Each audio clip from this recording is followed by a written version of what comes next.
Hello everybody, thanks for taking the time out to watch a short video just around what we're feeling and sensing in God for the future in 2015 for the Next Generation Ministries. You know, as we have been thinking about 2015 and really praying and considering what has God got in store for us, we've really begun to sense in our hearts that God is calling for us as the Next Generation Ministries, whether it's Ignite or Kids Rock or Frequency. God's really calling us to make a few shifts in how we approach ministry and how we do the programs that we do. They're not massive shifts. It's not like we're changing the direction completely. It's more like a ship that's on track for its destination. But then we're just changing course like 3 degrees. And it's a small change, but the destination is altered completely. And so we've put those shifts into 5 different shifts that we're really feeling across the board for Next Generation Ministries that hopefully is going to help us better serve the next generation of Cape Town so that they may be rooted and established in the gospel. And I just wanted to take a few minutes to share that with you, and hopefully it'll inform how you do ministry with this next generation. So the first shift is a shift around how we approach our programs and our events, whether it's a Friday night or a Sunday morning. And it's a shift that we're wanting to say that we're wanting to move away from management and programs and shift rather to leadership and relational discipleship.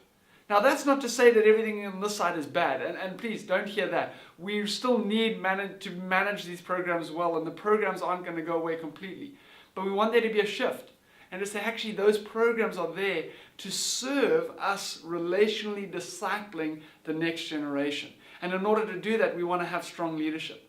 So that means when we approach Friday nights or Sunday mornings, it's not just about getting the job done. It's not about us saying, hey, did that run smoothly? But rather it's about us saying, hey, were lives touched? Did we invest in people's lives? Did we move the ministry forward in our leadership?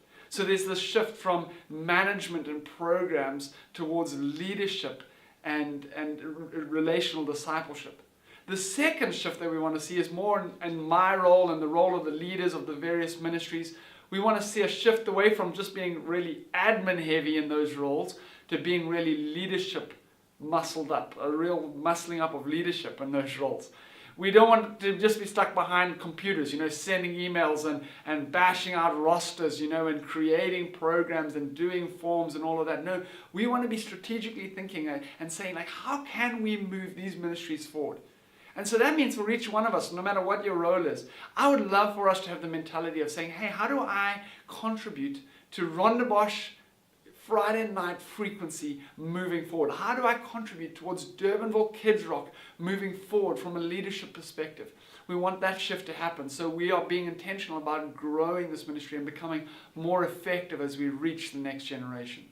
This third shift that we would love to see happen is we want to move away from being church-centric to being school and family focused. And what does that mean? Well, church-centric means that everything that we do happens at the church. You've got to come to us in order for us to be able to speak truth into your life. You've got to come to us in order for us to build relationships with you. But we say, no, as important as that church-centric stuff is, there's a whole other side to ministering to the next generation that we're missing out on if that's our only focus. We need to be in the schools. We need to be engaging with families. If schools aren't being changed by our involvement, it should disturb us. If families aren't being touched by our ministries, it should disturb us. Those 2 avenues of schools and families are mission critical for us reaching and serving the next generation.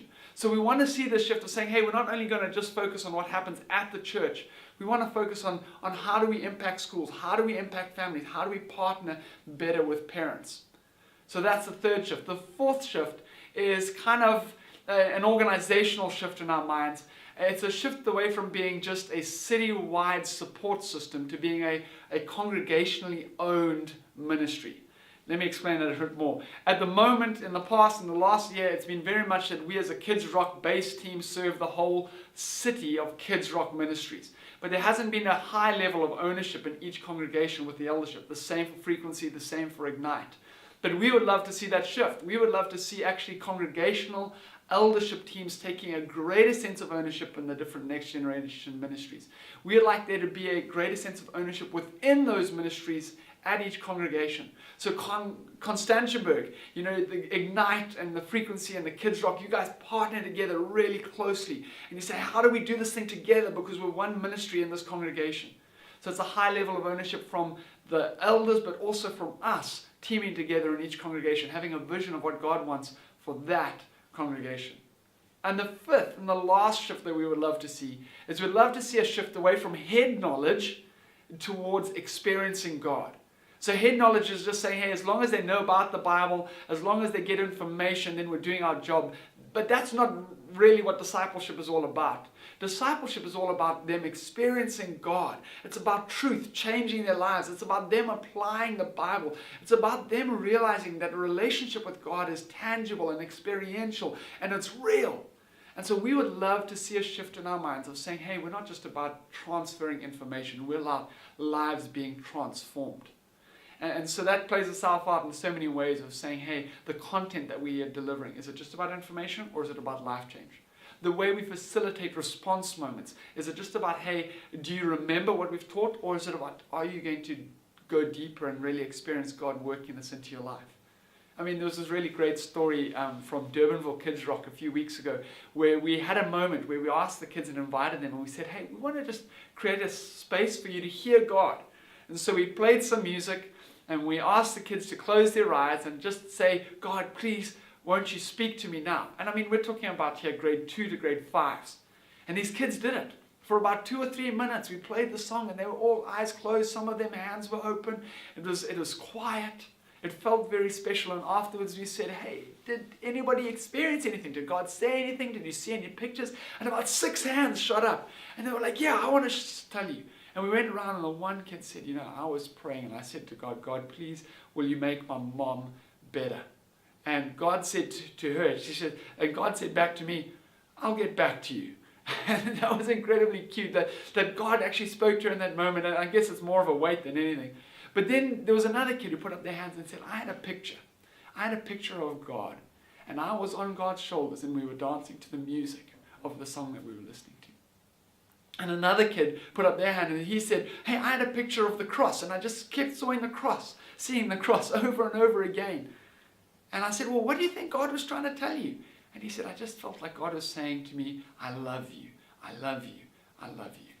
And it blew my mind that so often we are so focused on getting through the program or transferring information that we miss the reality that God can speak into the next generation's hearts. He can change their lives. He can become real. They can experience Him.